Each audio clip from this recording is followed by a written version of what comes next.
Guys, welcome to Happy Hour Holidaze. We're your go-to podcast where we cheers to entrepreneurship, life stories, and business.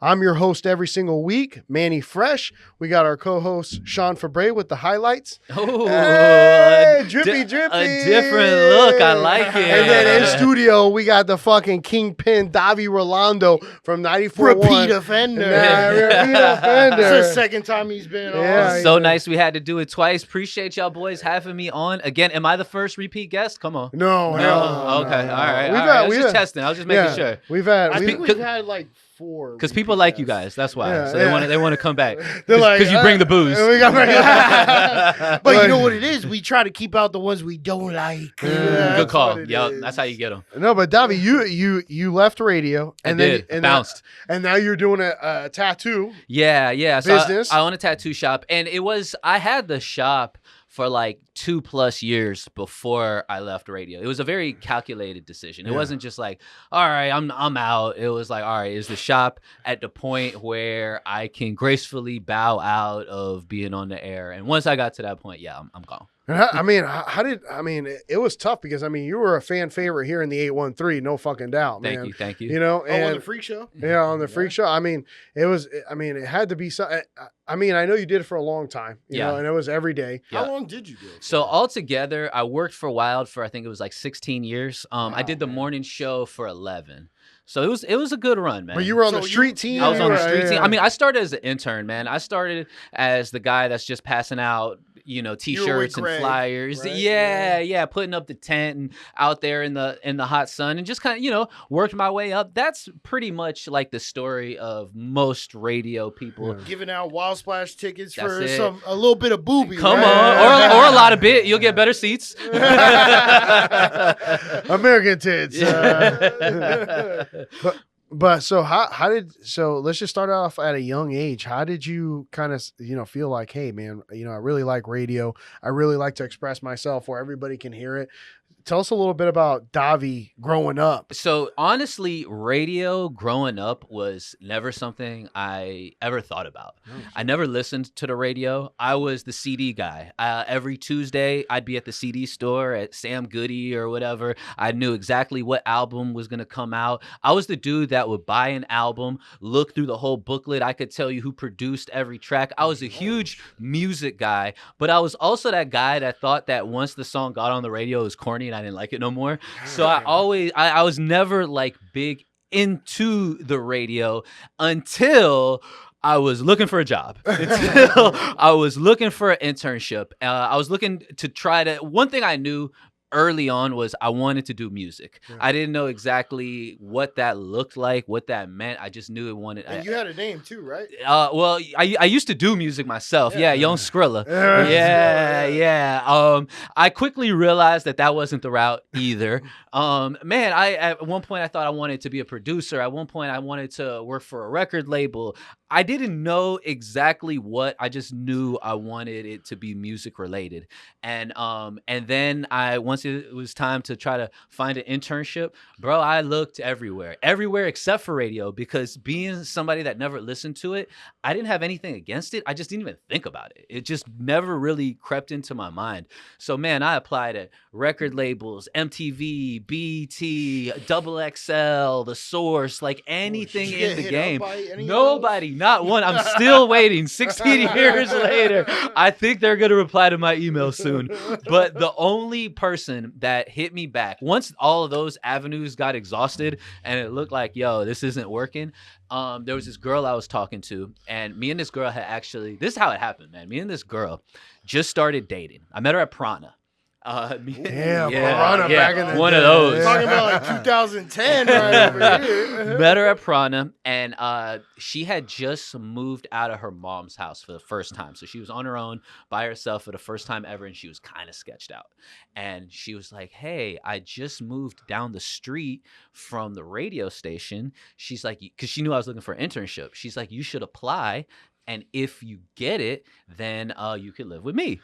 That That was the first light bulb of like radio. I never thought Damn, about she set that. you up with the job and the place And to you live. can live with Facts, me, bro. right? It was one of those things that You is- want to shout her out? well, as the story goes, no. So it was one of those things that like sounded better to her than it actually was because I got the internship. The internship was unpaid. So like I had to do 240 hours for the free 99. So not only was I out all day, all night, I wasn't contributing to the household, right? So that was kind of added a little tension to the situation. And then what really broke the camel's back was I was able to scrounge up, I don't know, a couple $100, $200-$300. And I bought a pair of turntables from a pawn shop, right? Because I had this idea. I was like, yo, what I'm going to do, because I DJ'd. I'm going to be a DJ. Right, exactly. Yeah. And, you know, I DJ'd in high school. Like, I had turntable. I would do, like, little house party. I didn't do it well. Where are you from, just real Well, quick? I grew up in Tampa, and then my sophomore year, I moved to Wesley Chapel. Oh, okay. So, so Tampa. Tampa. still Tampa, Tampa, yeah. yeah. So I'm from out here, man. So I DJ'd a little bit in high school, and it was always kind of like a passion of mine. I got rid of my first setup, so I was able to get those couple $100. I bought a pair of turntables from a pawn shop, and to me, I was like, "Yo, baby, I got the answer. like we're going places. Just you wait." Not the reaction I got from her at all. She's like, "You're not fucking helping with bills, and you're buying record players, da, da, da, da, all this shit." I'm like, "No, you don't understand. Like, we're gonna make money. I'm gonna do that." Okay. So then shortly thereafter, like a few days after, she was really not liking the being out at the No, clubs. the bitch is the come one on, that gave you the bitches. opportunity to live with her. Why is she bitching? That's a She real didn't question. really, I don't think she saw it all the way through. And then came the ultimatum. It was well, you're either going to pick the radio station and your little music thing, or you're going to be with me. And mind you, I was living with her. It was her spot. How old were you around here? I was probably 22, 23, Young something. buck? So I was a young buck, man. So I turned into a young buck sleeping in my car. Turntables in the truck, though. Yeah. I had about maybe 2 weeks. I had, you know, where you get the apartment, but like it's not ready till like the 1st, and it was like the 17th. I was like, fuck. Damn. So yeah, man, I thugged it out in the car for, you know, a week and a half, 2 weeks. What kind of car? It was Big a back seats? yeah, big back seats. It was not a Crown Vic, a Grand Marquis. It was a Grand yeah. Marquis, like Oh, a police yeah, looking yeah, car. yeah, So yeah. I was living in luxury. but yeah, man. So I finally got the apartment, and even that, I was already like 10 toes down. Like, yo, I'm gonna make this radio shit happen. But like once I got kicked out of old girl's house, and you know, I basically you put all your eggs in one basket. Yeah. And I'm like, fuck it, we're gonna make this shit happen. So yeah, bro. From there, I got hired onto the street team. Did that for a while. I quickly became the fill-in guy. Right, I was the when What this. does that mean? Yeah. That means like if you're like one of the morning show, one of the full-time Monday through Friday guys, and you're on vacation, I'd be the one to fill in, or you got sick or something like that. I That's was an like, opportunity it was the every single time. opportunity, yeah. And you know, it was a blessing and a curse because I got that opportunity way faster than pretty much anybody did. Like because I was very available. I didn't have anything else going on. I was at the job even when I wasn't on the clock. I was that guy. Yeah. And so I got that opportunity faster than most, right? And then I was just kind of stuck there. You know, like I got it real fast, and then like Always the filling guy, never the guy that. exactly, Yeah. always the bridesmaid, never the bride. So I was that dude for so long, and to the point where, man, I was like, this might not be the right spot. Radio at that point I knew was the move. Yeah. Was it But 94.1? yeah, it was still 98.7. 98.7. But like, man, I was starting to lose patience and lose hope because like there's only 4 or 5 of those full-time positions I know, it's anyway. tight. You kind of got to wait for somebody to let go or quit or something like that, and it wasn't happening. Bro, I started putting out my resume, which was light. There wasn't very much on there. yeah. But I started looking at Orlando, Miami, like different places because I'm like, yo, it's not working. It's not happening fast enough.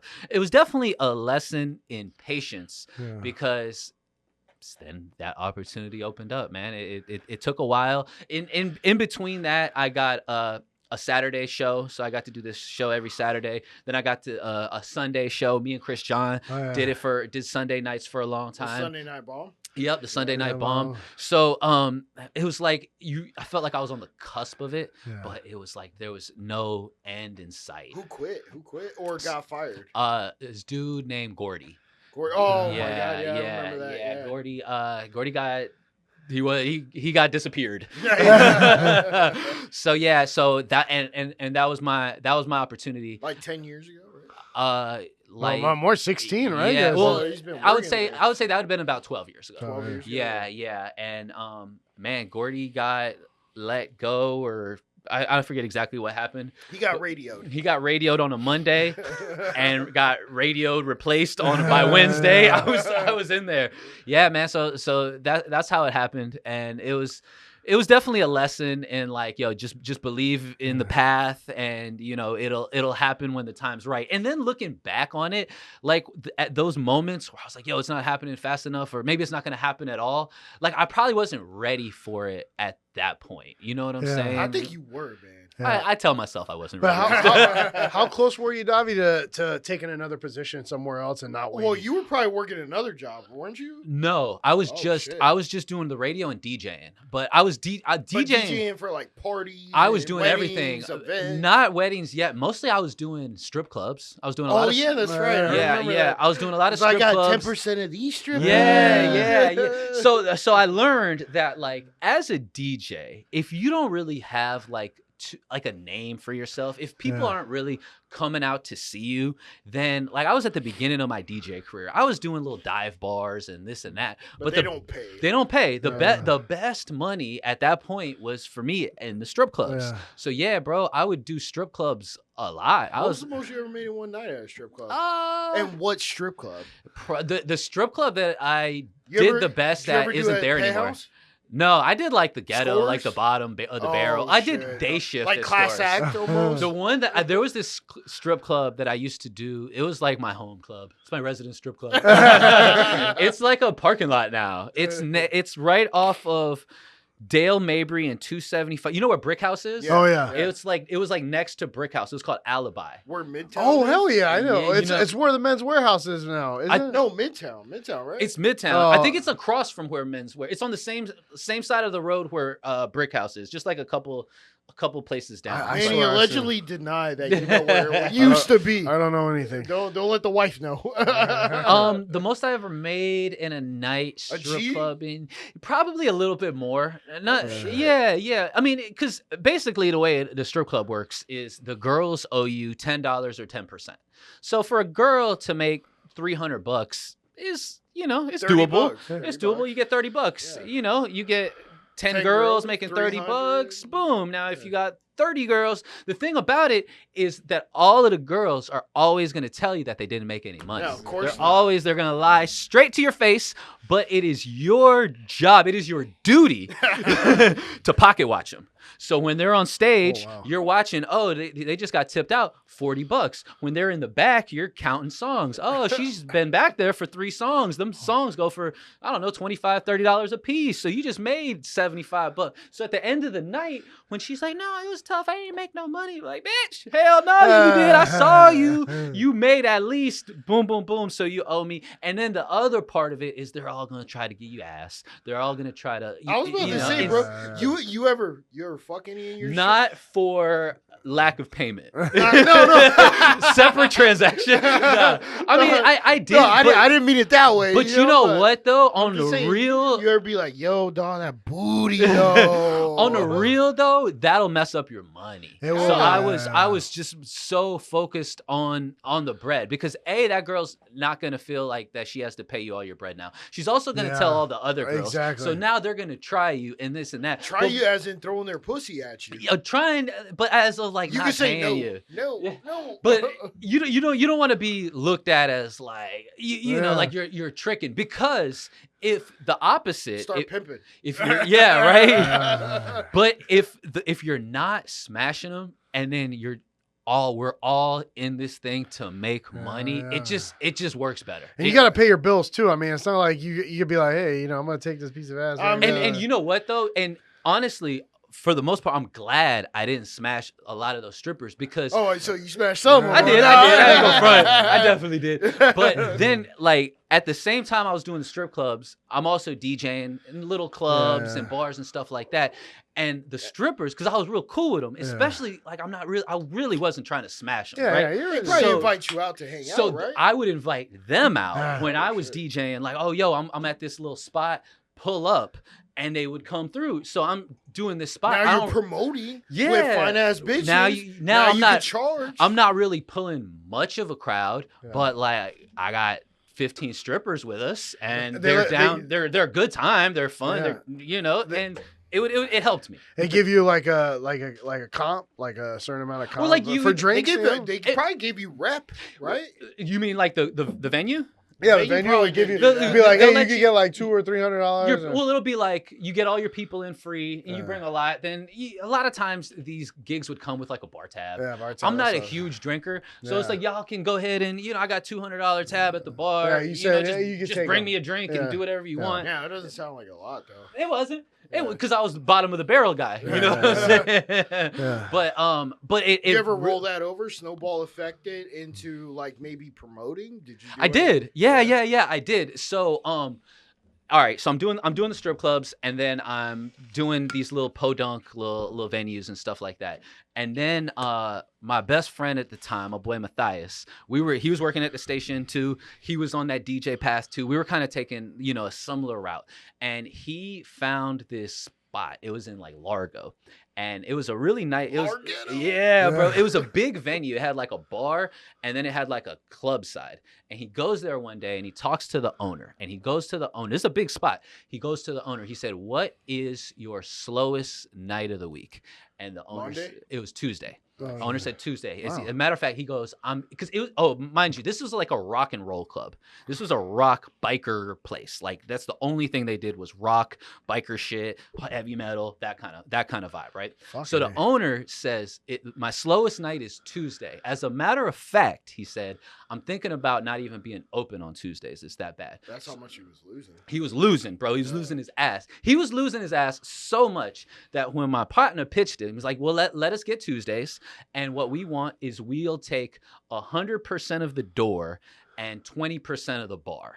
If you know anything about the promotion games, club owners almost will never give you any of the bar money. That's their bag. We had Diego on here. That's what they don't do it. He was doing it in Miami when he was like 15. Really? Good for him, man. Yeah. It's a tough sell. But this guy laughed at the fact that we said 100% of the door. He's like, you think people are going to pay to come here? It's like, okay. So he basically... Wait a minute, I got strippers. Yeah. Bring them on down. Exactly. We didn't show our whole hand yet. But so he was like, I'm going to give you 20% of the bar because he thought nobody's ever going to fucking pay to come here. So at first he was kind of right. Like people weren't used to paying and used to that. But as you build it, it can become profitable. And we started with cover being $2. And you know what? Let's stop the story there. Let's get to our break. Man, you want to take us out? Yeah, we'll be right back with Happy Hour Holidaze. Make sure you vote for Best of the Bay. August 30th is the last day for voting. So let's try to get Happy Hour Holidaze the best in the Bay. We are number one. Numero uno. And we'll keep going with Davy Rolando here when we get back. Holidazers, we're back here in the studio for Brave Framework in Tampa, Florida. In Tampa, Florida. 813, shout out to Christian who was just on. We got Davy Rolando talking about his way up to the top, and we were talking about the biker bar where you got a deal. Yeah, we got a deal, bro. I didn't expect them to give us any action at the bar, but he did. And we took that and we looked at it like, yo, if we get this place going, we have two forms of revenue. What was the place called? It was called Gasoline Alley. Hey. Sounds like a biker bar, don't it? Don't light a match. So, I mean, bro, we started with $2 cover. We called it $2 Tuesdays. And it grew into something that by the end of it, we were consistently doing, I don't know, 300-400 people. We had slowly bumped the cover. By the time we were done with it, it was started at 2, it ended at 10. Wow. I mean, $10 Tuesdays. 10, That's still right. they still got a rhyme to it, right? I mean, and What was the bar doing? The bar was doing well too, bro. We would make $2,000 to $3,000 a night from the bar. Damn, we would make I mean, you know, do the math. You get 300 people paying 6 times 5. That's $30,000. Bars keeping like what, 24? The numbers worked, and then what we would do is from time to time we would do like little concerts. We had like Ace Hood, Pastor Troy, just the guys we could afford. Really, the one thing that we did that I think was the most beneficial to us, what we always did is and this sounds cliche, it sounds stupid, but we always made sure that we kept it fun. Like fun was the number one priority. And what I mean by that, like fun was like something that was like almost like systematic. Like we had guys that we had a group of friends that like to like break dance, right? They like to dance and pop lock and all that bullshit, right? So, but they only wanted to dance to like specific music, right? So what we did was we told them, hey, for like the first, I think it was like 30 minutes, we're going to play these break beats, right? And you guys can go crazy, but it's going to be the first 30 minutes of the night. So like the night starts at 10. So from like 10 to 10:30, you know how the club is when it first opens, nobody's there except for these group that's fucking dancing their ass off. So when people walked in, it looked like, oh shit, there's some shit going on. And then what we would do, we had another group of guys, we called them like the gamers. So what we would do is we would always set up something. If it was beer pong, if it was flip cup, if it was cornhole, we would have a couple pitchers on deck. And these are our homies. So it's like by week 3, they were doing it themselves. It was like, all right, we're setting up the beer pong. They knew that they had a couple pitchers that were like kind of in the deal, and everybody. And then probably the most important thing that we did, and this is actually like a lesson, was the bitches. There was the bitches. Nah, no bullshit though. The most important thing that we did was we hired our own security, because nothing will fuck up a club night more than like fights and shit like that. So we got I had this security guy that I knew from Sky. Shout out to Cornbread. Yeah, my boy Cornbread. He was like he worked at Club Sky. So he was like one of the main security guys there. And we told him like, yo, we need like 3 or 4 more of you guys. So he had a team of security, and yeah, they were big and they would beat your ass, but they like, that wasn't the goal. What they were so good at was defusing situations, bro. That like you guys were about to beef. They'd like set y'all apart, talk to you. Maybe one guy gets kicked out. Maybe they're able to squash it. But the next thing you know, and they had like liberty that like, yo, if you need to like buy somebody a drink or give them a bottle of water, just, you know, handle it. Treat everybody that was like in the group with us. De-escalation. It was like, yo, treat this like this is your house, right? So our night was going well, bro. It really was. We were making money. People were having a good fucking time, man. Damn, 3 weeks in, bro. Y'all were making some money. We had to be able to do that, and we saw the long term of it. We had a plan. So this is what fucked us up though. So the club owner, at first he was kind of hesitant to do hip hop. He didn't know anything about That's hip-hop. what I was thinking with the crowd. It was. And it you know, rightfully so. Like there was probably more issues and situations. Where was it? It was in Largo. No, like where? Was it in the ghetto? Was it in downtown Largo? No, it wasn't downtown. It was, I wouldn't say it was it the a ghetto. low income area? It was like, man, I would say it was like, the demographic would be like mixed, low income, white and Mexican in that area, right? So yeah, the cartels out there. They were there, bro. They were there. Pushing that cocaína. Oye, mira. But what ended up being like the beginning of the end for us was the club owner who was kind of apprehensive at first about hip hop. One thing about hip hop people is like hip hop guys drink, like that crowd. So like his biker guys, they're drinking $3 Bud Lights all night, when we started doing our night, they had never had anybody buy bottles before. Like they were running out of Ciroc and Hennessy and shit like that. True story. So at first he was apprehensive, but then like somebody who one of his normal patrons would spend $20-$30. Our normal patrons were spending $200-$300, right? So as it got even better and better, different promoters, different people start, hey, well, because we were doing Tuesdays. So it was like, hey, can we do a party on a Saturday? Or can we do, it's Memorial Day weekend. We want to do this and that. And they didn't have the same priority with security that we had. So there was a lot of issues with their fight, or like there were fights. Why don't you guys just run the entire club? Because we were good with Tuesdays. Did you guys have a promotion company? It was just me and my boy and our group of friends. Did you guys LLC it up or? I don't think we ever did. No. I don't think we ever did. And also we were doing other things on other nights, so it wouldn't have been feasible to take over the spot. But when there's a lot of problems like at a venue or something like that, eventually police get word of that, right? If you're getting the cops called on you every other night, the cops aren't like, well, no, these are different promoters. These guys are okay. No. So what ends up happening is there's a fight at one of the nights, not our night, but there's a fight at the club, and one of the guys that's in the fight gets kicked out. Right? He's all pissed off. He's drunk, and on his way to his car, he punches some random car window. Boom! Drags his arm out. Cuts some stuff, almost dies in the parking lot.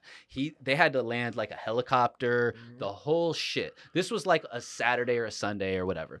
And I think the police department had enough of that. So our next night, I guess our Tuesday was probably like their next night. By the time it was let out, bro, there was like 7 or 8 cop cars just lined up in front of it, and they just start pulling people over. Our people got like 3 or 4 DUIs that night. If you would have just gotten the entire week, yeah, that wouldn't have happened. Right. But it was a mixture of the demographic, because there was bikers and then there was the hip hop. Well, the thing is that if you can control a venue for 7 days out of the week, and one of those days fucks up and you're not there, boom, you're screwed. Because now the venue is tarnished. For sure. The other side of that, though, is that you probably don't have a crowd to support multiple days a week. Yeah, you did the slowest night. Right. Okay. That means that the rest of the week should have been cakewalk. Yeah, but we also had a lot going. We had other things going on. I know. Yeah. But so then that next day or that next night, bro, they pulled over like a bunch of our friends got DUIs, and you want to see a club go from like 400 people to 40? That's how it happens. And then that was it. But it was a lesson though. I definitely I learned a lot. I made more money there than I had probably made in shit. I don't want to say since, but at that point, that was my number one source of income, and that was my baby, really. And we definitely learned a lot from that Did you venture. guys do a different one? We did. Not with so much success. I think that was just one of those things that a lot of things were just coming together at the right time. But yeah, we definitely kept that thing going. Are you and Matthias still doing businesses together? No, he actually lives out of state, but we're still super tight though. Yeah. He lives in North Carolina now. Where'd you go to high school? I went to Chamberlain, and then I went to Wesley Chapel. Oh shit. Oh damn, you went to Chamberlain. Yeah. How old are you? I'm 40. 40? Yeah, I just turned 40. A week ago. This guy is prominent for asking people Let me tell you something. what their age is, and the women go, why are you asking me? Yeah, but they still answer. Yeah, she's like, I'm 30. I mean, it kind of seems like you've had a staple on the Tampa Bay area for quite some time. What would you consider is your favorite part of the Bay Area? It could be Pinellas, Pasco, Hillsborough, Manatee, Sarasota, whatever. Oh, wow, man.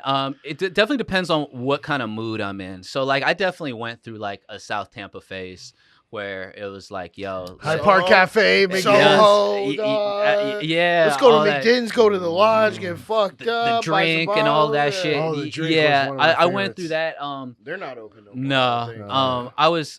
I did Ybor because I did Sky for so long, so I was in Ybor. For Christian's shit. Yeah. I mean, but I was there every weekend, Fridays, Saturdays, some days hosting, some days DJing, some days on the street team. I did Sky a lot. But nowadays, like Water Street is super fly. Yeah. I like Armature Works that side of downtown. Sparksman Wharf. Sparkman Wharf is nice when it's not too hot. Yeah, IBG out there, I think. Oh, is what? International Beer Garden. Oh, I haven't checked that one out yet. At Sparksman Wharf, right? The Did I get it the wrong? big middle one. The big. Okay. The Yeah, one where they where have everybody the. Got buys you. beers from. Got you. Yeah. Sparkman is fly, man. I like it. They got like the cruise ships that pull up to there. It just, you got to go at the right time. Yo, what about Jeff Vinnick is going What a to boss. sell a portion of the Tampa Bay Lightning?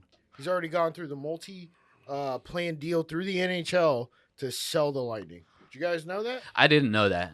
That dude, he's got a plan, man. Yeah, he does have. I mean, but it sucks because he built that area up so well, Yeah. so fucking well. Now, I don't know. Now he's out. Hey, Davy, how's the breakdown? Because we talked to Christian this morning, and now we're talking to you. When it comes to like hosting a club, there's a host, there's a DJ. How does that work with the whole system? Okay, so like where we were when we did like we would do a lot of broadcasts. Yeah. Meaning like we're in the club but we're live on the radio. Gotcha. So you kind of have to have a little bit of a chemistry Yeah. with the DJ and the host.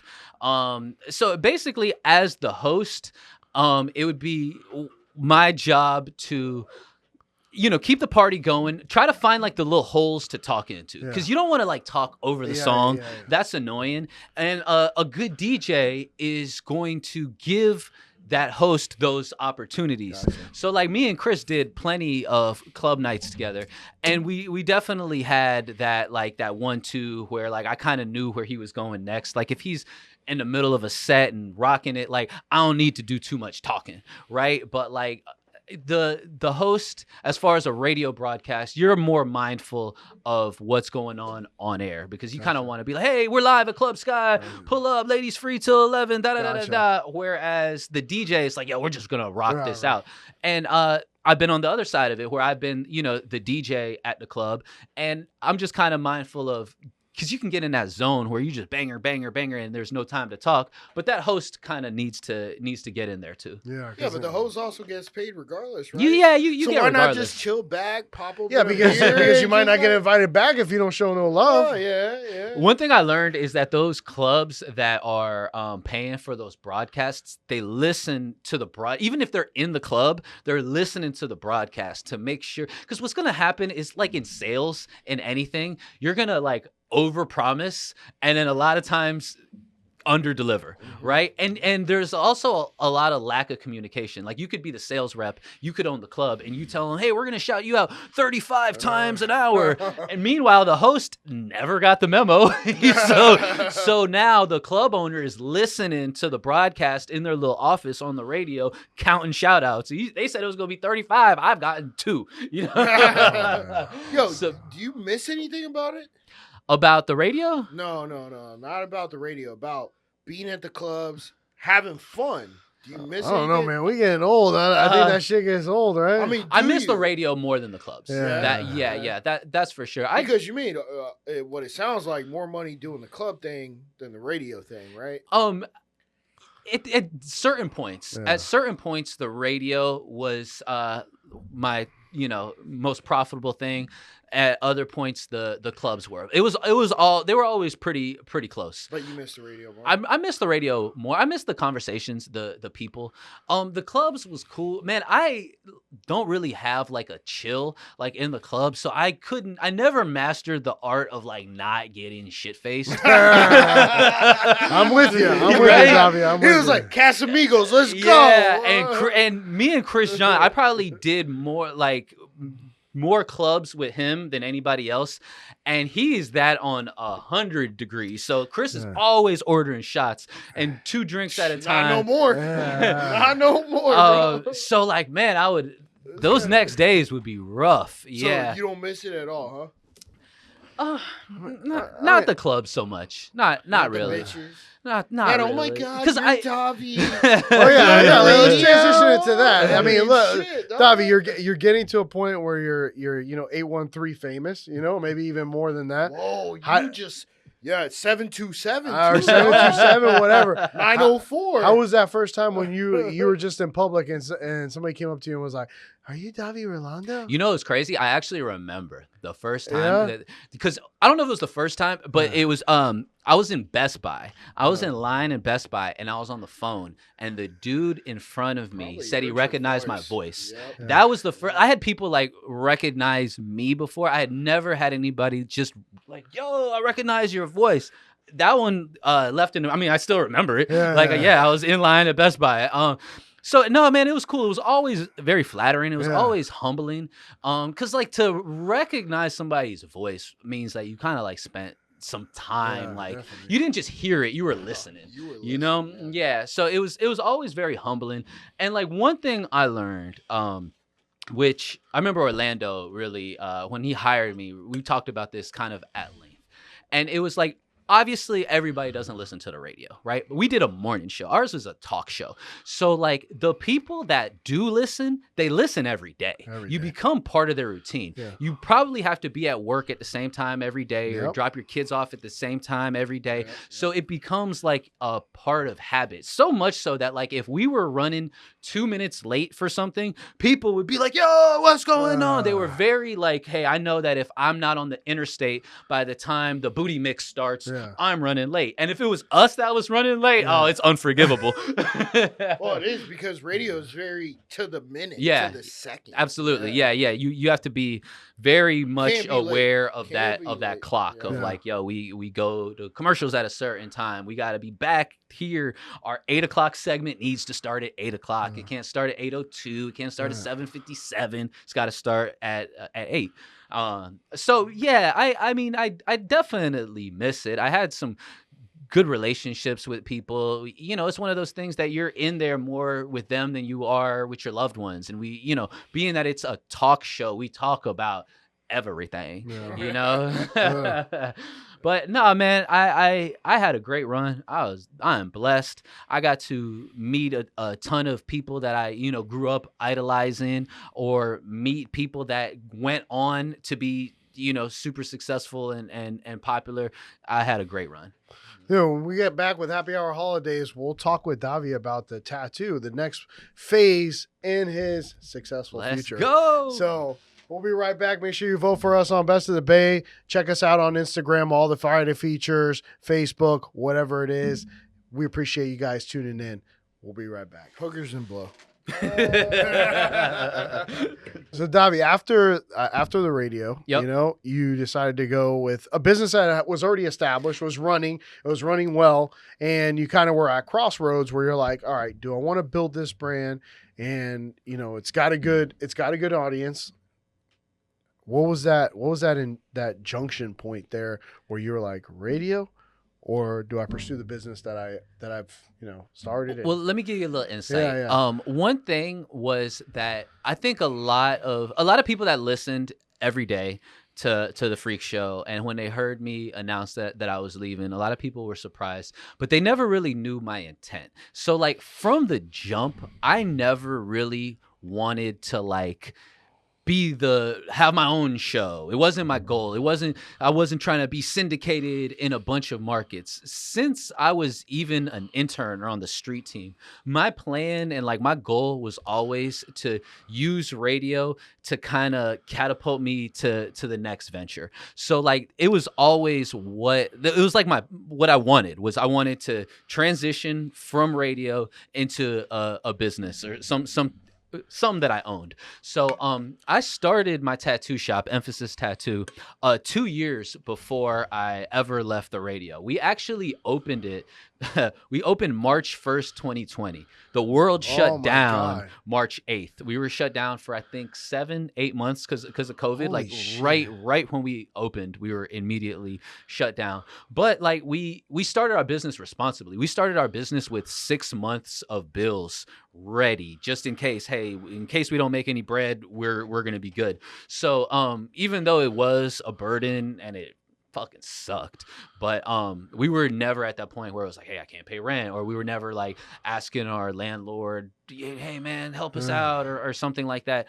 So when we opened back up, the world was definitely a different place, but we were in our landlord's good graces, bro. He loved us because we were one of his only tenants that stuck with it. And then about a year later, we wanted to expand our shop, and he actually helped us out a lot. And he said it was because you guys did good business by me, and we needed one of his tenants to move, and he kind of twisted the guy's arm to get out of there to help us out. But to answer your question, bro, it was a plan that I had a long time ago. I remember thinking and seeing the guys that were on air every day, the full-time personalities, and thinking like, yo, y'all aren't like doing enough like outside of the radio. Like there is power. Live and die there. Yeah, exactly. And you can leverage an audience. That's what I figured. Like you have influence, you have a lot of people. One thing I learned about myself as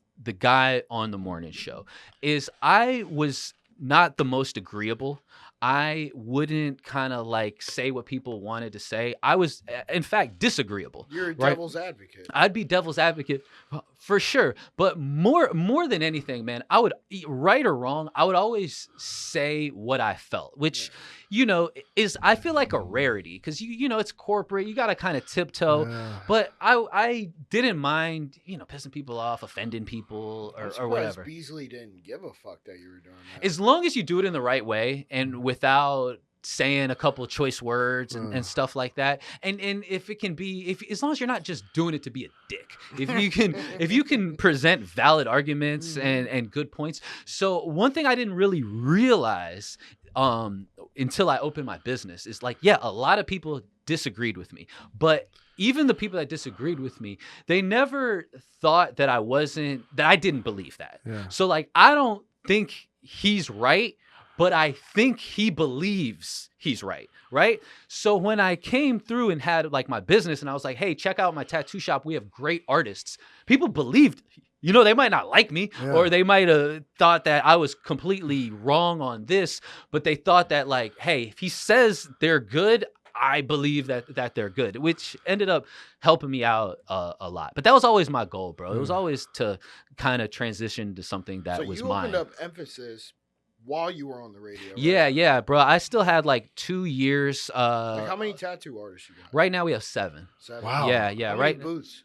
9. 9. Yeah. So hey, if any of y'all tattoo artists think that you're good enough for Emphasis, Talk to him. hit up Davy, and we'll see if you can fill up the last 2. Right? That's right, man. Because they got an interview. We'll do a live broadcast of your tattoo. Hell you on yeah, the man. spot. So no, bro, it's been great, and I've had so many people that used to listen to me that have come in, and I've got to meet them, and they've come and got some work done. It's been fucking dope, bro. It really has. Y'all been crushing it. I mean, we do well. Some weekends are better than the weekdays, and some months are better than like every business. There's ups, there's downs. Like right now, summer is usually a little slower than once it gets cold because people want to go to the beach, they want to go out, they want to be in the sun, go to the pool, and they know that with like a fresh tat, you're kind of limited to what you could do, at least while it's healing. The fresh tat, I mean, you got to put Vaseline over it, right? You put like a little bit of ointment on it, but like while it's healing, you have to stay out of the sun. 100%. Oh shit! right? Really? I mean, for longevity I've purpose. never had a tattoo. Yeah, so I you don't get know. a fresh tat. It feels like you're missing a layer of skin. So being out in the sun, it's, I don't want to say excruciating, but it's significantly, you want to get it out of the sun. Yeah. So a lot of people plan tattoos around like, all right, I know I'm not having any beach days anytime soon or anything like that. So it makes the summer a little bit slower, but it's not bad, bro. It's manageable. And out of all the business ventures that you thought about, Davi, how did you kind From of promotion Well, I mean, to from everything that you were, I mean, all tattoo, the experience that you had, how did you say tattoos the way I'm gonna go? Yeah, that's a great question, man. So I got introduced to my now business partner, his name's Dollars Tattoo, from a friend.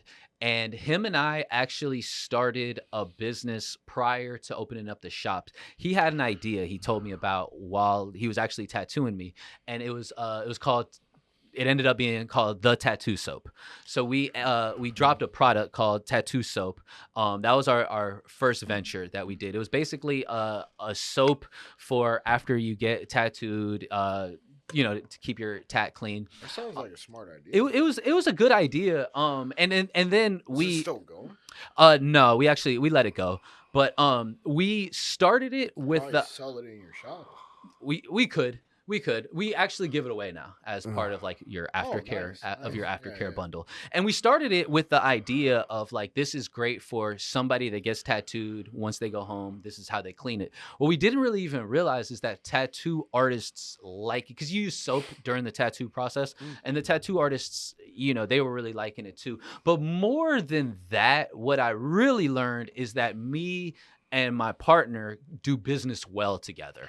And then once, really what happened with the tattoo soap is we sold out, we made some good money, and but the factory that was making it for us, their minimum order like quadrupled. Oh, shit. So our minimum order, I want to say our first batch minimum was What year, like 2021 then? a This one in little college, earlier, right? before, Yeah, yeah, 2020. like Yeah. 2019 type.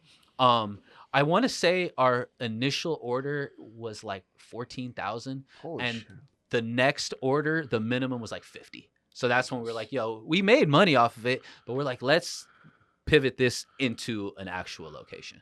And he showed me that he's a phenomenal tattoo artist. He's been on TV. He's very sought after. He kind of explained and showed me like the business model, and I was like, oh, this makes sense. Let's do a shot.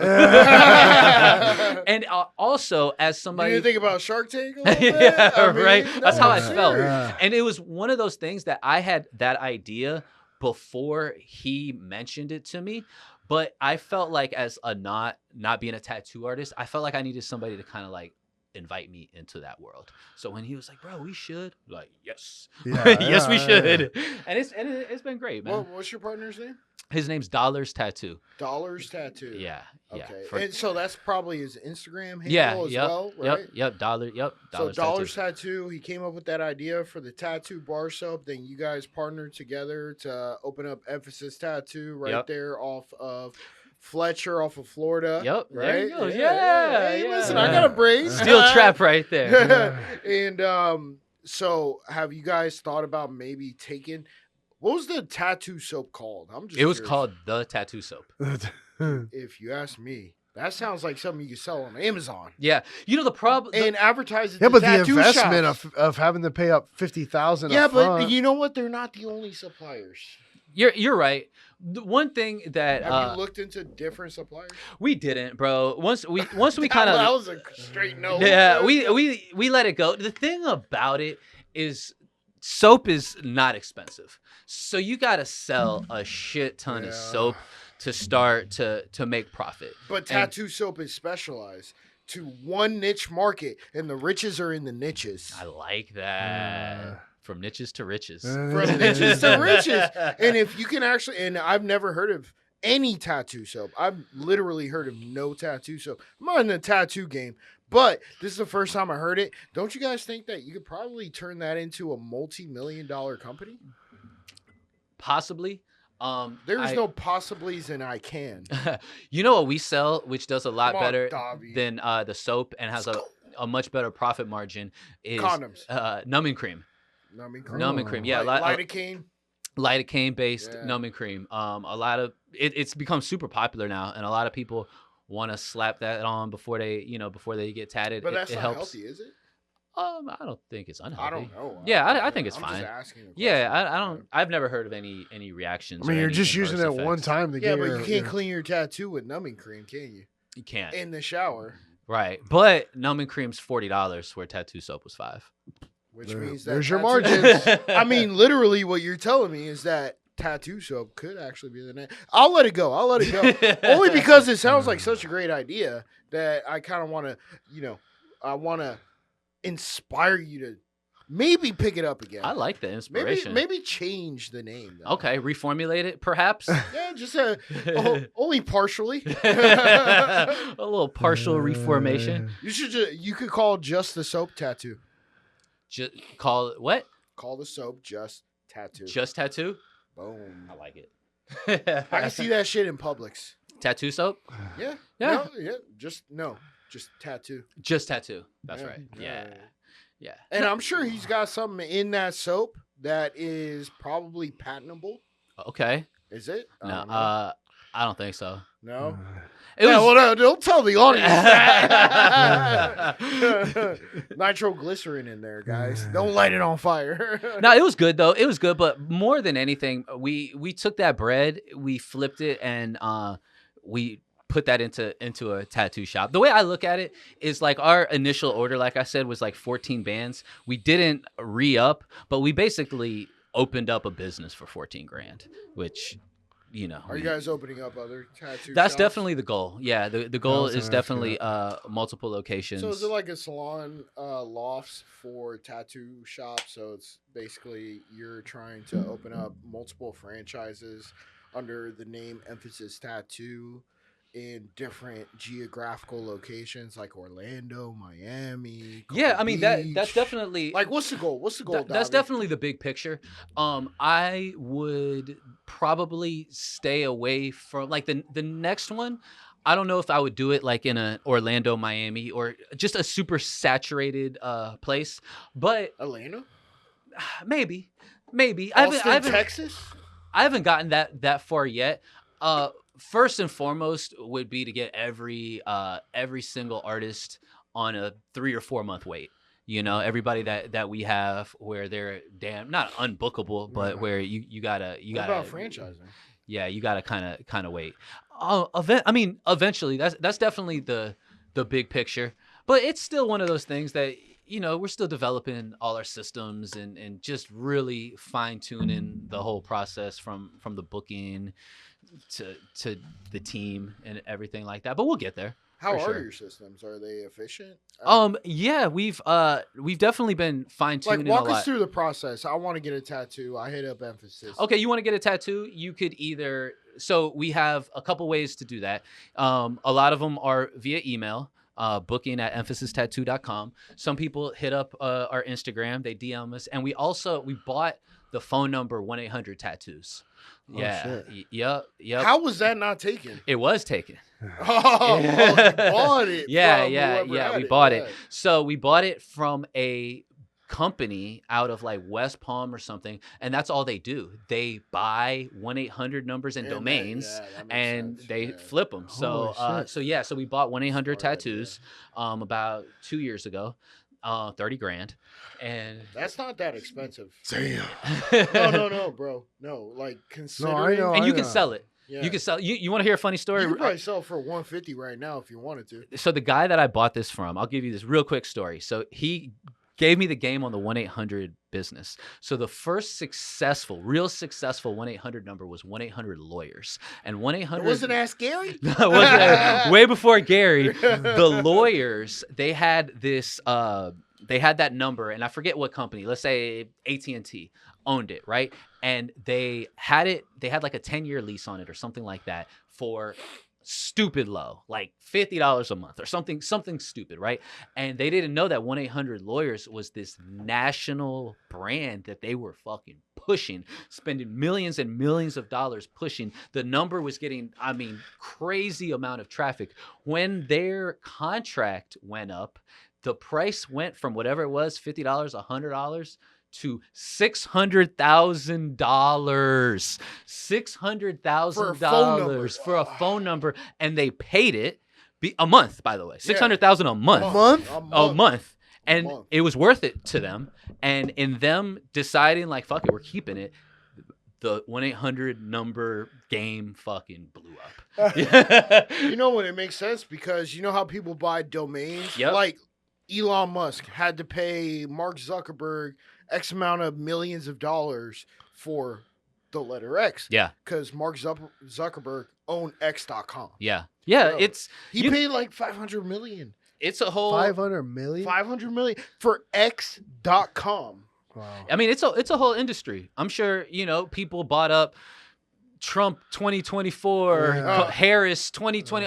And they're just trying to pawn those off on the campaigns. We actually had a guest on here that bought TrumpForPresident.com. Yeah. She's gotten offers of like 150 grand Yeah. just to buy the domain, but she doesn't know if who's gonna buy it, whatever. So she doesn't want to sell it. But bro, buying domains, buying phone numbers. I want to buy some 1-800 numbers. You can. 1-800 strip club. Let's go. Let's go, bro. And it's it'll be a national number and you can sell it. Like we could I think Where ours the fuck is do like you even buy those at?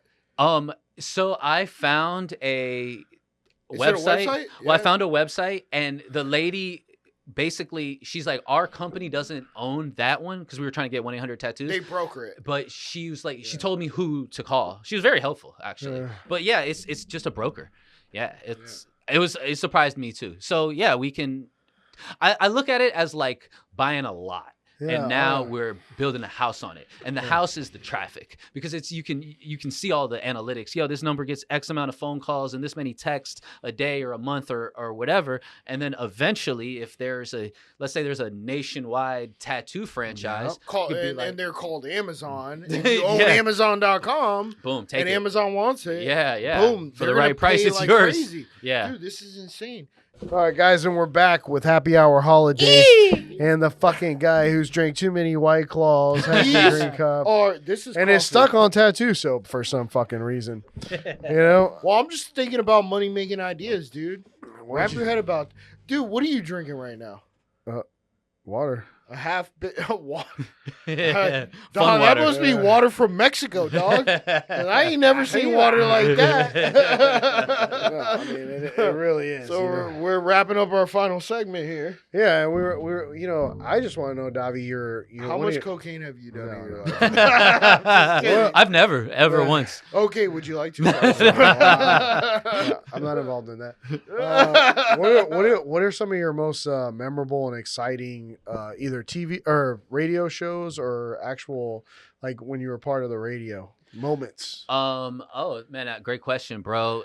Probably, I got to interview or talk or meet a lot of people I grew up really idolizing. You ever see a booty that you were like, damn, I can't stop. Vita Guerra. Yeah. Well, Yeah, that that's was one of Orlando. Orlando's That was real good friends. Yeah, that's what Orlando was like. But I'm saying Vita. you though. I mean, like I like. ScarJo, maybe. You know what? I'm a business guy, and I really appreciate So Barbara like. Corcoran. No, Lori. No, funny you Lori? said that. Lori? Okay. Damon John came in one time, and he was supposed to do like a 20-minute interview, and ended up staying like 2.5 hours. Damon John Yeah, from Shark Tank. yeah, he missed. Fubu. Yeah. He actually had another interview at a different station that he missed because shit. we kidnapped him. Yeah. He vibed out with us for so long, but no, he was super enlightening talking to him, and then like a lot of like rappers that I grew up like. What about actors and shit? Actors don't really do it for me. No, just not musicians. then. Musicians, Yeah. I remember when I got to interview Mace, that meant a lot to me. It was like I had just kind of started on the morning show. He was like one of the first big interviews that we got to do. Mace was real cool. You ever talk to 3-6? 3-6 Mafia, yeah, Oh my yep. God, I met 3-6 Mafia a couple of times, even before I got on the radio. I was always like a real big music head, and the first time I met 3-6 Mafia, there was a local record store here in Tampa. It was called Benton Records, and they did a meet and greet there, and it was 3-6 Mafia and Lil White. Lil Lil White. White, The yeah. drinking song, the smoking song. Yeah, dog. yep. Hell yeah. So that Lil I White's want to good. say those were the first rappers I met. 3-6 Mafia. So it was Juicy J, DJ Paul, Crunchy Black, and Lil White. Yeah, them boys were damn cool. Well, Lil White was the drinking song. He wasn't part of 3-6. What? He wasn't part of 3-6. He was like an affiliate. Affiliate. Yeah. He was part of like the Hypnotized Minds camp. Yeah. But yeah, and you know, 3-6. They had 3-6 Mafia. They had the still fly. I remember slop on the knob, like corn on the cob. Classics. Check it with me And what? and do your job. That's right. Lay on the bed and give me head. Don't have to ask. Don't have to beg. I remember getting to interview Drake one time. He was the headliner of one of our shows, and that must have been recent then, right? No, I was still on the street team, and I had a Drake's been around that long. Yeah, he's been around for a minute, bro. Degrassi? And I had a question that I wanted to ask him, and not on like yo, I get to interview you type shit, but just like I was just curious because he had a song on that first mixtape or album, whatever that first I think it was called So Far Gone. He had a track. It was called November 18th, and the day of our show just so happened to be November 18th. So I wanted to. I wanted to know the importance of that date, and yo, I got to ask him, and I was fucking so hype that I was like, I got to ask this motherfucker a question. I couldn't tell you the answer. I was like, yo, I fucking got my question. I was so hyped. And I remember him saying, he's like, yo, we were just talking about that on the way here. And then the rest was like, dude, now you got me wondering what the fuck November 18th means then. No one will ever know. Yeah, that's crazy. I mean, so have you ever met M? Eminem? Nah, I never Dre? met Eminem. Dr. Dre? No. Snoop, yeah. Easy. Easy-E. No, he died. Yeah. I was testing. Was that a real? I was testing. I know. Who's your favorite rapper? Of all time? Yes. Probably Nas. Really? Yeah, probably Nas. And now the show has ended. I would say Nas or Lil Wayne. Lil Wayne, New Orleans. You remember that song, New Orleans? It's called New Orleans, but sky is the limit. Yeah. But it's not called Sky is the Limit. Like it's called New Orleans. It's called New Orleans. Yeah, the mixtape Wheezy for sure, man. Those are my mixtapes were always the best. Those are my two goats, Nas and Wheezy. Not Tupac, not Biggie, huh? I mean, I got a big ass Tupac tattoo on my leg. I definitely was a huge fan. Am a huge fan. I love his cultural impact and everything he did for the game. Then? Hit 'em up. Yeah, violence. Yeah. I probably heard Broken Wings and Ballad of a Dead Soldier. Great. Classics, bro. I like Dear Mama. That's a good one too. Yeah, I mean that one was and then with Biggie it was Juicy. I mean, everybody was going back and forth, but man, I really vibed out in high school to Tupac, like No Tomorrow. Like, you know, Biggie was cool. I mean, he just wasn't my cup of tea. Like his music was, you know, a lot of people. Where'd you think you grew up, dog? I mean, in the ghetto? No, but I like. How could you relate? I like Tupac because I had my buddy Ramsey gave me was it Ramsey? Yeah, Ramsey. Gave me yeah. He gave me the CD. It was the two. I don't know if it was like the greatest hits, but it was him. It was the greatest hit. Yeah, it was like because you used to play it in your '94 core. Yeah, motherfucker would drop me off at school an hour early so he could go get high. Yeah, all right, with Ramsey. Listening to Tupac. Yeah, and back then I didn't smoke weed. You know, now I'll hit the bong every once in a while. Whoa, and then I'd just be like, Mom will call me because I had the little fucking Nokia flip phone bullshit. Are you at school? Because I don't know where your brother's at or where your sister's at. Oh, we're at school. Manny just drove over to Rames's house to get high. Listen to Ambitions of a Rider. Oh yeah, I forgot about that one. I listened to those two CDs. I won't deny it. I'm straight rider. Yeah. You don't want to fuck with me. Yes. Yes. No, that shit was amazing. What do you listen to now, Manny?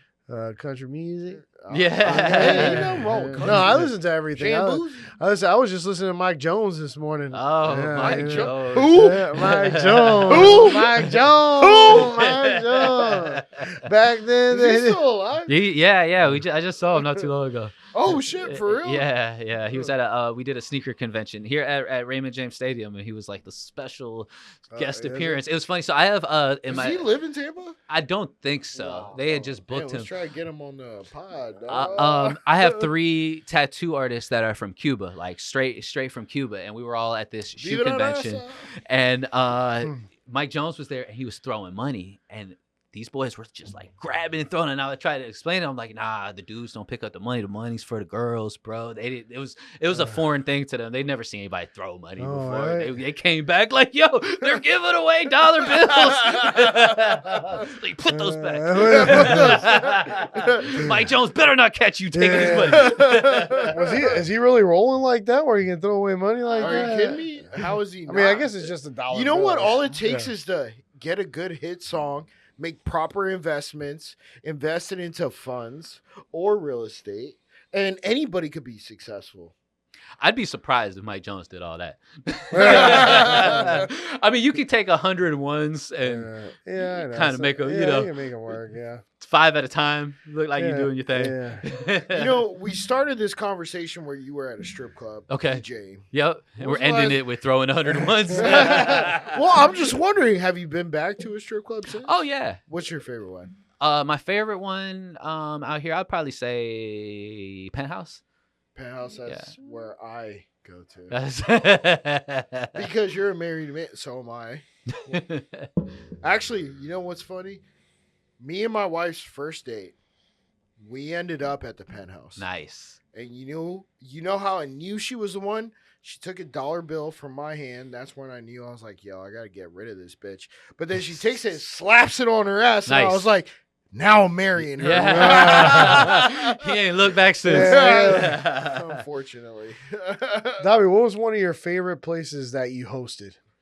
Oh, man, that's a good. It doesn't even have to be Tampa. It could be anywhere you hosted. Miami, you know what? anywhere, I would say the ones that really stick out are like events. Yeah. So events? my first like big concert that I got booked to host was the Locks. So Jadakiss, Styles P, Chic Luch. It was in Orlando.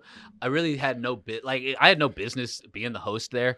I don't even know why they booked me. I was like a street teamer. Nobody knew who I was, and it was amazing. It was like the best things are like the ones you're kind of like nervous for, and then it comes out and it was great. Yeah, that was probably the most memorable one. Why was it called the Locks? I think it was short for Warlocks. Don't ask why, but yeah, that's the name they went with. So it was kind of like what do they call the fucking ICP people? Juggalos? Yeah, Juggalos. Was it kind of like that? Nah. So the Locks are like a New York like hip hop group. And now they're more like solo artists, but they're not like they're not very active. So like a Locks concert doesn't really come around too often. So I think there was a sense of like it was rare kind of in the air, but it was more than anything. It was like the place I was. It was probably like the first like concert where there's like, there's 1,000 people here, and I'm like the one on the mic, and I get to introduce Jadakiss. Yeah, I was hosting it. I think it was like my friend was the one that like put the show together, and I don't know. Like I said, I had no business doing it, and it came out great. So that one was always real memorable. Business doing it. Yeah. Because if it came out great, I mean, they picked out the right person, right? And you know what? The 94.1 shows, the Wild Splash and Last Damn Show, or just events that we would do, they were always super, super fun to host because, man, there was just a lot of love. Like, the people that came out, they definitely, like, fucked with us heavy. And, like, they were, they knew what to expect. And they were kind of, like, appreciative to be there. And we were super appreciative that they were there. So those were the best shows for me personally. I got a question for you here. Yep. What was the cheapest you ever sold a ticket for? The cheapest? Maybe not working for the radio station. Maybe just in general, just because, I don't. $5. I remember we. No. I mean a titty flash. Yeah. See, you see where I'm getting at? Yeah. I mean, there was a lot of free tickets given out. We'll say that. Any yeah. bitch ever bend over and just pull down her drawers and say, I don't think they ever. Torta frita. Torta I frita! don't think they ever showed the torta frita. But I'll they say show this. the arroz con pollo. Tickets are definitely a form of currency. Because I'm sure when you were working for the radio station, you probably have friends hit you up. All the They're time. like, oh, man, yo, do you have the tickets for this? Bro, can I get some? Yeah. Like shit like that happen? Or All the time, Oh, bro. it's still talk to This them? still happens. It still happens. I'm like, bro, it's been a year, dog. I don't know. I ain't got no Rod Wave tickets. Davy, most controversial conversation on the radio. Oh, most controversial. Thank you, ChatGPT. No, it's not ChatGPT. It's Manny Febre. Whoa, let me see. Yeah, Manny Febre. We need a third-party verification. I don't even have my phone on the table. I'm just curious. You know what? The most controversial conversations usually came from when we would kind of just lay out the topic and then open up the phone lines.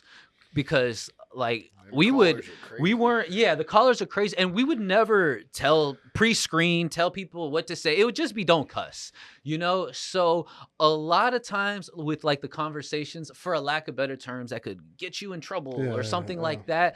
The cheat code is to let the other people just, you stay kind of neutral and then you just open up the phone lines. So be it something political or like when, things got really tense Y'all when like never really got political though. we did our best not to. And if somebody got political on air, it was probably not us. It was probably a guest or a caller. Things got real tense around like the George Floyd riots and around that time. There was definitely a lot of tension in the air. Yeah, but I would say those were probably like the most the George Floyd one, you would say, was probably the most controversial. I would say that was definitely right up there. Yeah. What's your favorite city? Favorite city to like visit or because I mean Tampa's number one. You already know. 727. I mean 813. No, that ain't Tampa, motherfucker. This guy's poor Richie. Trinity. Oh yeah, let me see your water bill. Well, my driver's license says Trinity. Yeah. But I'll take Newport Richie. It's new. Newer than Port Richie. Yeah, it's newer than Port Richie. Favorite city, Vegas, I would say Medellin. Medellin. Yeah. In Colombia. In Colombia. Oh. Yo, bro. So yeah. you're going all the way to Colombia. I've been to Colombia. Dog, I heard you can't wear no jewelry. You can't wear no brand name shirts. If you do, you get stabbed. Shot, you get kidnapped. This guy's been watching Narcos too long. Yeah. No, that's what Jeanette said, bro. Bro, Jeanette's from Colombia. I would say that. Well, you're not white, so I mean, it's I look easier. I look white as a piece of paper. I speak Spanish though. White as a piece of paper. I would say that just going abroad is more than anything about just common sense. So Medellin, ¿por qué? I mean, it's a fun city. Lo prostitutas. it's a great city, man, and it's the value of the dollar goes a long way, That's as what in I've like heard, a lot man. of those like Latin American places. Yeah, I you really rent love a mansion for like nothing. I really right? love El Salvador too. El Salvador is man, it's on the come up. Yeah, I'm definitely thinking about like surprised you didn't investing. say Costa Rica. Though. Costa Rica's great too. I've been to Costa Rica so many times, you 'Cause know. you're Costa Rican. Yeah, Costa Rica's awesome, man. But when I was in El Salvador this last time, I fell in love with it. I'm thinking about I'm probably gonna end up investing there. I don't know what that looks like if it's I was going to say, how does that work like a for American house citizens? Do or- you have a passport for Costa Rica? I'm a U.S. citizen. I know. So, I get that part. I'm saying, are you dual citizenship? No. You may want to try to get a passport and citizenship in Costa Rica. That way, investing in South America and Central America would be beneficial for you because now you have a separate. I was actually thinking. We got 3 minutes left. By the way. So I was thinking that in the more of El Salvador. My girl's from El Salvador, and that country is just wife? really that Wait, country is your wife? my said his fiance. girl. My fiance is from El Salvador. That country is really like on the come up. It's a place that's never really had tourism before. Is that Central America? Yeah. And Like Nicaragua? by Nicaragua, yeah, not too far, right by Guatemala. Yeah. It borders Nicaragua, Guatemala, and that place is definitely on the up and up. So I would would venture that probably be, if I was to invest abroad, it would probably be in El Salvador. Davy, we really appreciate you coming on and, sharing all your experiences and, just being a part of Happy Hour Holidays. What would be the last thing you would leave our guests and our audience, final words? I mean, either motivation when it comes to business or just, in general, what you want to tell the people out there. Two parting thoughts. One, whatever it is that you do, I think the key to success is becoming an expert in your field. Just being a source of knowledge, being an authority figure in that lane that you pick. I think that is exponentially how to increase revenue, success. I think that's the cheat code. And more importantly than that is vote for these boys for Best of the Bay. There's no other podcast in the Bay that deserves to hold up that trophy once voting ends. So Best of the Bay, it's an easy choice. You vote for these boys right here. We're going to catch this W and we're going to drink after we get that trophy as a celebratory measure. These boys are the Best of the Bay. Let's do it. We gotta be. Who else is out there? Who else is out there? We've had the privilege of having all the people from 94.1, and they've been one of our favorite guests to have on here. They kill it every single. Not just 94.1. Emphasis Tattoo. Hey, you know what? Emphasis Tattoo. Check them out there on Fletcher in Florida. Go over there if you need a tattoo. Come on, let's go. Let's bring everybody up. Let's do it. 813.